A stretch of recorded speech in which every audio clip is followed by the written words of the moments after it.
খাগড়াছড়ির মধ্যে অন্যতম একটি স্পট হচ্ছে আলুটিলা। আলুটিলা রাস্তা থেকে আপনাকে খাগড়াছড়ি ওয়েলকাম করবে। এই রাস্তার পাশেই দেখা যায় যে ময়লার দুর্গন্ধ ছড়ায় আশেপাশের 1 কিলোতে। চট্টগ্রাম থেকে আপনি যখন খাগড়াছড়ির উদ্দেশ্যে আসবেন, এই যে দীর্ঘ 3-4 ঘন্টার জার্নি, এটা শেষ করে আপনি আলুটিলা ক্রস করার পরে যে ময়লাটিলা, এই জায়গাটা অতিক্রম করার সাথে সাথে আপনার যে কষ্টটা, 3 ঘন্টার জার্নিটা আপনার মনে হয় আপনি সারাদিন একটা জার্নি করেছেন।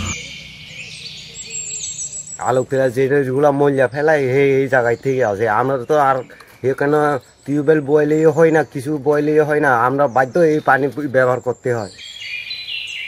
পানিগুলো আমরা ব্যবহার করতে হয়, কিন্তু কোনো পুকুর টুকুর নাই, আবার আমাদের তো মোটরও নাই, ফাইবার টিউবওয়েলের তো নাই, এগুলো স্নান করতে হয়। কষ্ট হলে নিজেই জানি অসুস্থতার কারণে, তবুও বাধ্য করতে হয়, এগুলো স্নান করতে হয়। গরিব তো কি করব, করতে হয়। আলুটিলা ময়লাগুলো যেগুলা ওখানে ফেলা হয় থেকে এগুলা বর্ষার সময় এদিকে এসে এগুলা নদীটা যে হালতা আছে, এটা কিন্তু এটা পরিবেশ বান্ধব নয়। এটার কিন্তু এলাকার মানুষেরা ব্যবহার করে, এখানে কোনো পুকুর নাই এবং এগুলা ব্যবহার করে অনেকেই নানা ধরনের খসপেচারার মধ্যে রোগ আক্রান্ত হচ্ছে। এগুলা প্রশাসন দেখে না এবং এখানকার এলাকার মানুষের প্রতিবাদ করার মতো সেই ধরনের সচেতন মানুষ নাই বিদায় এগুলো হচ্ছে। কিন্তু এগুলা পৌরসভা শুনলেও এগুলা কর্ণ গোচরে নেবে কিনা জানি না।